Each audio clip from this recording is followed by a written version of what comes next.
Ngaji bareng yuk. Open your mind. Assalamualaikum para ahli surga. Tabik pun.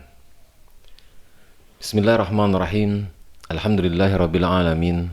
Arrahmanirrahim. Maliki yaumiddin. Iyyaka na'budu wa iyyaka nasta'in. Ihdinas syiratal mustaqim. Syiratal ladzina an'amta 'alaihim ghairil maghdubi 'alaihim waladdallin. Amin. Amin. Amin ya rabbal alamin. Rabbi shrah li sadri wa yassir li amri wahlul 'uqdatam min lisani yafqahu qawli. Rabbi zidni ilman warzuqni fahma. Para ahli surga, jumpa lagi bersama saya Kiai Ikada pada channel Karya Generasi Surga. Mudah-mudahan apa yang akan kita bicarakan ini, apa yang akan kita dengarkan bersama-sama menjadi pengetahuan baru, menambah keilmuan dan wawasan untuk kita semua. Amin amin ya rabbal alamin. Teman-teman semuanya, ada cara yang paling mudah untuk teman-teman yang belum lancar membaca Al-Quran dan belum menguasai bahasa Arab, sehingga teman-teman bisa cepat memahami Al-Quran dan mudah mengambil intisari dari ayat-ayat yang dibaca sesuai dengan kemampuan masing-masing. Ada yang lancar, ada yang terbata-bata, dan semuanya itu baik. Tingkatkan proses membacanya, tingkatkan waktunya, sehingga mudah-mudahan menjadi lebih lancar. Hari ini harus lebih baik daripada hari kemarin. Baiklah teman-teman, dua cara itu yang bisa mempermudah teman-teman memahami ayat Al-Quran dan cepat mengambil intisari Al-Quran adalah yang pertama, yafqahuna qawlan, yaitu harus faqih atau harus faham firman Allah dengan bahasa kaum. Jadi kita menggunakan bahasa kaum untuk cepat memahami Al-Quran. Kalau kita belum menguasai bahasa Arab, maka kita membaca arti atau terjemahannya. Itu yang pertama. Teknik yang kedua atau metode yang kedua yaitu yafqahuna hadisan. Masih dengan bahasa kaum tadi, kita harus mengambil intisari tentang teori tata cara mengamalkannya. Contoh, Kiai ingat teori dan praktek Nabi Ibrahim berkata kepada orang tuanya. Maka ayat yang dibaca dengan bahasa Arab, praktek Nabi Ibrahim berkata kepada orang tuanya atau bapaknya, maka yafqahuna qawlanya adalah metode bicara kepada orang tua. Dan yafqahuna hadisan, memahami tata cara, yaitu kita bisa mengambil kalimat-kalimat yang diucapkan oleh Nabi Ibrahim dan disampaikan kepada orang tuanya. Jadi yang pertama judul, yafqahuna qawlan itu judul. Yang kedua, yafqahuna hadisan itu adalah teori tentang tata cara dan praktek. Dari cerita Nabi Ibrahim itu, kita bisa mengambil kata dan kalimat Nabi Ibrahim dan bisa kita praktekkan jikalau kita ingin berbicara kepada orang tua. Nanti Kiai akan share dan berbagi keilmuan, berbagi pengetahuan 10 teknik bicara di dalam Al-Quran. Insya Allah kita akan persiapkan di channel yang lain. Kembali kepada dua teknik cara mudah memahami Al-Quran dan cepat mengambil intisari. Sekarang Kiai ambil contoh yang paling mudah dan yang paling sederhana. Kita akan belajar bersama-sama cara membaca terjemahan dan mengambil intisari. Oke, sekarang kita praktekkan. Coba teman buka surat Al-Munafikun ayat 1. Kiai akan membaca langsung terjemahannya dengan bahasa kita, bahasa kaum, yaitu bahasa Indonesia. A'udzubillahi minasyaitonirrajim. Bismillahirrahmanirrahim. Apabila orang-orang munafik datang kepadamu, Muhammad, mereka berkata, kami mengakui bahwa engkau adalah Rasul Allah. Dan Allah mengetahui bahwa engkau benar-benar Rasul-Nya. Dan Allah menyaksikan bahwa orang-orang munafik itu benar-benar pendusta. Secara pribadi, Kiai dapat intisari nih. Intisari yang Kiai dapat itu yaitu orang-orang munafik itu benar-benar pendusta. Dan mungkin kita akan mengingat hadis Nabi tentang ciri orang munafik. Ayatul munafiki salatah. Iza haddatha kazaba. Jadi hadis qauli Nabi atau sunnah qauliyah Nabi itu maksudnya mengambil intisari wahyu yang panjang, diambil kesimpulan sehingga menjadi iza haddasa kazaba. Kalau kita perhatikan ayat Al-Qur'annya kan panjang tuh. Oke, jadi ciri orang munafik yang pertama iza haddasa kazaba, pendusta. Kita lanjutkan lagi di ayat keduanya dari surat Al-Munafikun.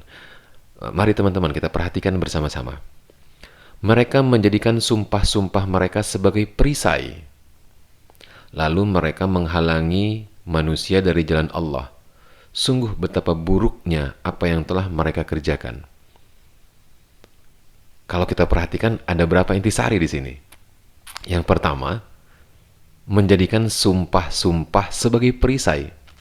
Dia suka bersumpah, dia suka berjanji. Kalau hadis Nabi, kita pernah mendengar wa iza wa'ada akhlafa. Jika dia berjanji atau bersumpah, dia mengingkari. Lalu intisari berikutnya, mereka menghalangi manusia dari jalan Allah. Selanjutnya, betapa buruk apa yang telah mereka kerjakan. Pekerjaan mereka buruk. Jadi di ayat 1 ada 1 intisari. Di ayat 2 ada 3 intisari. Yaitu menjadikan sumpah sebagai perisai, menghalangi manusia dari jalan Allah, pekerjaan mereka buruk. Jadi ada 4 ciri dari 2 ayat di surat Al-Munafikun ini. Kita lanjut lagi. Yang demikian itu karena sesungguhnya mereka telah beriman, kemudian menjadi kafir. Ciri yang kelima, mereka melakukan kekafiran. Hati mereka terkunci. Hati mereka terkunci. Yang keenam, intisari yang keenam. Lalu sehingga mereka tidak dapat mengerti. Kalimatnya la yafqahuna, tidak faqih. Artinya tidak paham Al-Quran. Ciri orang munafik yang ketujuh atau intisari yang ketujuh dari 3 ayat Al-Quran di surat Al-Munafikun. Kita lanjut lagi ya teman-teman, cara mengambil intisari di ayat keempat. Dan apabila engkau melihat mereka, tubuh mereka mengagumkanmu. Jadi mereka itu pakaian-pakaian dan tubuh-tubuh mereka itu pengen dilihat orang enak. Bahasa kita yang sering kita dengar adalah riya. Kita jadi kagum. Oke, yang ke-8 itu. Dan jika mereka berkata, engkau mendengarkan tutur katanya, pintar bicara. Oke, yang ke-9 itu. Lalu intisari selanjutnya, mereka seakan-akan kayu yang tersandar. Mereka mengira bahwa setiap teriakan ditujukan kepada mereka. Mereka mengira setiap teriakan ditujukan kepada mereka. Logika Kiai ini seperti mudah tersinggung. Jadi seolah-olah orang itu ngomongin dia. Artinya mudah tersinggung. Ini intisari yang ke-10. Lalu yang ke-11, mereka itulah musuh yang sebenarnya.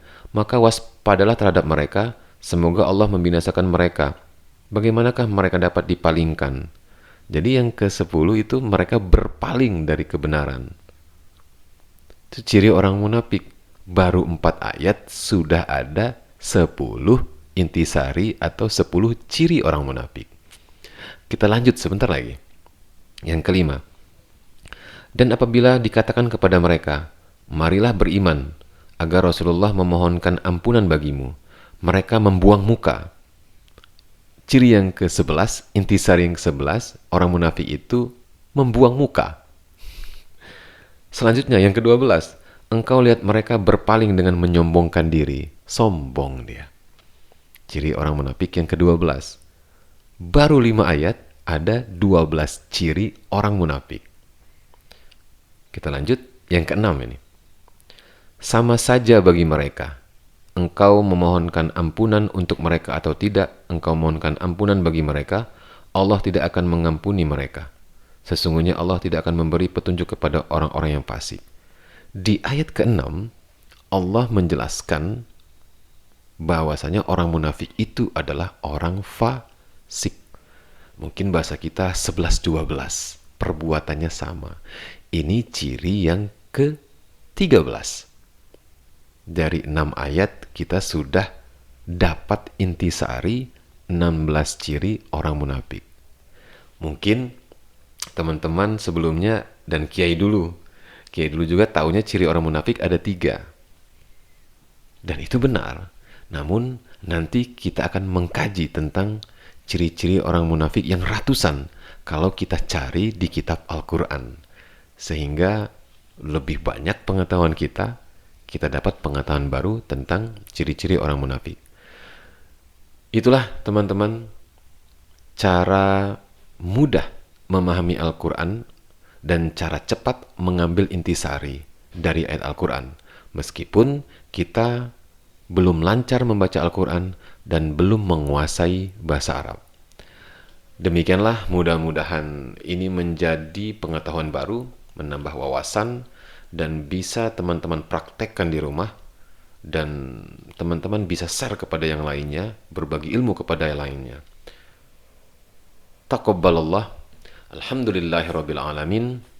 Ingat, nomor 1 kan kitab Al-Quran, nomor 2 kan kitab hadis, dan nomor 3 kan kitab tafsir para ulama sebagai sumber ilmu dan sumber pengetahuan. Wassalamualaikum warahmatullahi wabarakatuh.